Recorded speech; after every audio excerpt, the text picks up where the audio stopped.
tous et à toutes, je vais vous présenter une recette ultra simple. C'est une tarte aux pommes, mais des plus simples et hyper délicieuses, tarte fine. Donc pour cette recette, normalement j'ai du sucre de vanille, mais je ne sais plus où il est, ou du sucre roux. Écoutez, c'est pas grave, on va prendre du sucre blanc. Là il va falloir juste de quoi mettre au fond de la pâte, au fond de la tarte. Il va falloir à peu près 40 à 50 g de beurre fondu.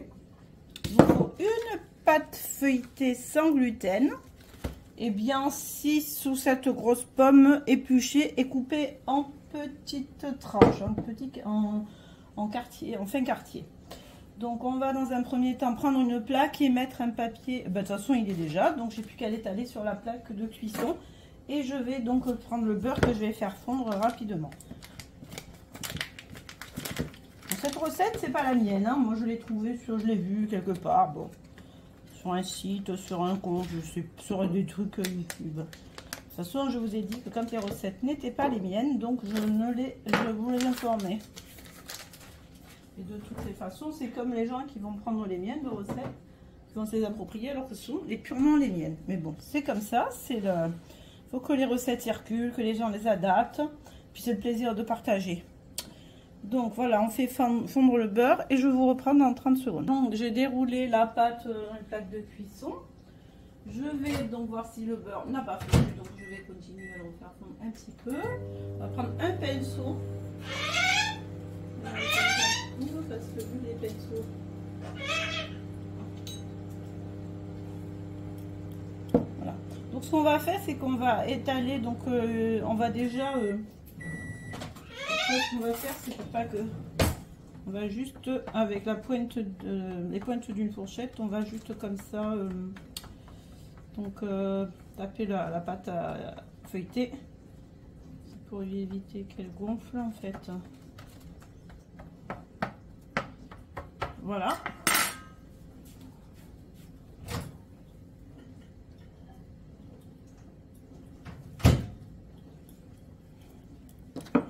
On n'est pas trop fondu d'ailleurs. Voilà.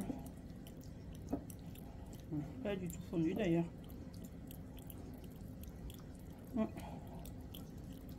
C'est pas grave, je vais pas le fondre complètement. Donc on va commencer à étaler le beurre. On essaie de laisser, comme quand on fait une tarte rustique, on ne met pas sur les... Voilà, sur le 1,5 cm du bord, on n'étale pas. Parce que ça va, c'est ça qui va permettre de gonfler. Voilà.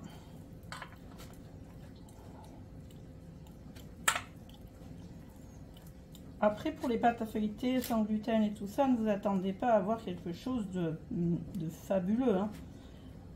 Après, donc de toutes les façons, voilà, on va mettre du sucre aussi. Je vais refaire fondre un peu, parce qu'il va m'en falloir pour mettre sur le lait. Ne vous étonnez pas du spécimen que vous entendez, c'est le spécimen. Quand il me voit faire des trucs, il a toujours envie de discuter en fait. Donc on va saupoudrer de sucre. Voilà. Voilà. Et là, on va étaler et on va disposer les quartiers, les tranches de pommes.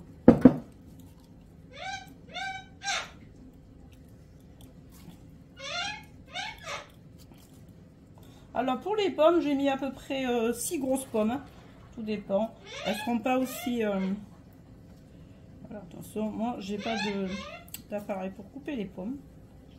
J'en ai eu un, mais je ne sais plus où il est. Lors du déménagement, il a été introuvable. Et vu tout ce que j'ai comme électroménager, comme appareil, je ne sais plus où mettre, puisque j'ai pas une grande cuisine. Ce qui fait qu'il y a beaucoup de choses qui sont dans les placards et tout. Voilà. Et voilà, vous étalez fort les pâtes. On va avoir un escargot. Voilà. Si vous voyez que vous n'avez pas assez de pommes, vous en rajoutez, hein, parce que moi j'ai mis en gros quartier des pommes, j'en ai en pagaille. C'est pas comme si j'en avais pas. Voilà.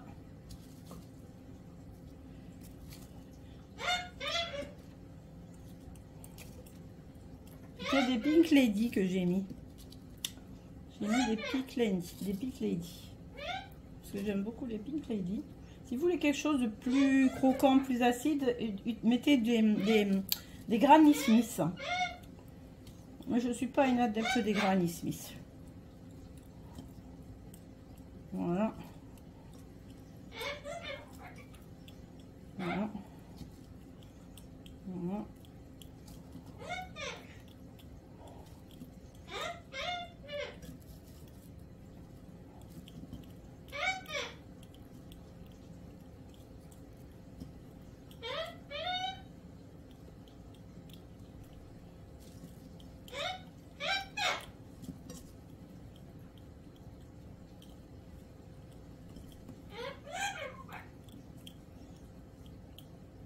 Après j'avais 2 petites pommes, je les ai coupées aussi puisque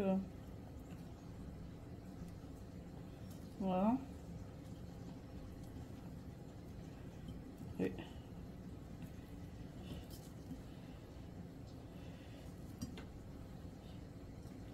voilà, voilà, voilà et voilà. Donc je vais mettre tout ça de côté. Je vais reprendre le beurre.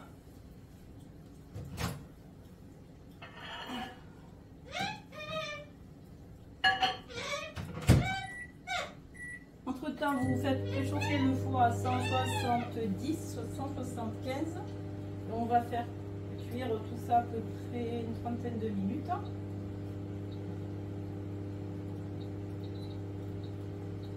180. Mettez à 180 et faites préchauffer. Voilà. Donc on va reprendre le pinceau. On va rebadigeonner. Voilà. C'est pour avoir quelque chose de brillant. Hein. Déjà. Voilà, on badigeonne. Alors moi je rajoute un peu de miel dessus. Et puis je rajoute aussi des amandes émondées. Des amandes je vais vous montrer. Voilà.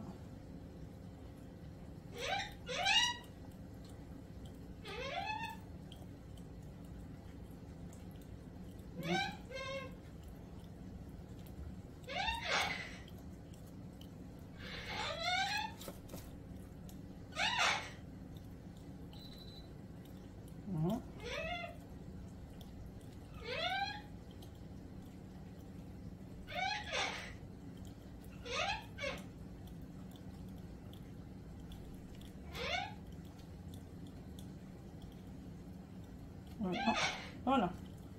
Donc, moi je vais prendre donc, déjà faut que je trouve mes amandes. Je vais couper la vidéo en attendant. Moi je prends du miel. Je vais essayer de terminer celui-là parce que j'ai du miel.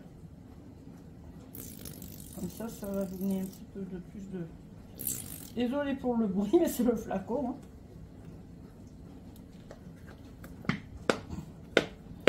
Voilà. Et puis, je vais chercher mes amandes. Voilà, donc je récupère le sachet d'amandes effilées. Bien sûr, j'en ai ouvert un, mais impossible de trouver. Pourtant, c'est pas les pots qui manquent.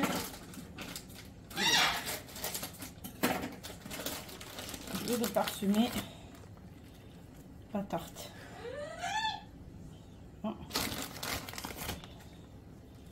Voilà.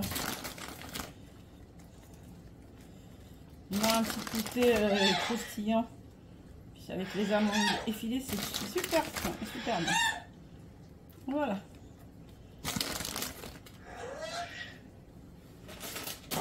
On met à cuire entre 35 et 40 minutes. Allez, je vous montre la tarte terminée. Regardez comme elle est juste magnifique. Voilà. Alors, je souhaite un bon appétit. Merci de liker, commenter, partager, vous abonner. Activez la cloche de notification et surtout, vous pouvez juste laisser un petit emoji, un smiley. Ceci afin de me soutenir et de faire connaître mon travail. Je vous remercie beaucoup, beaucoup et bonne journée. Bye bye, bisous.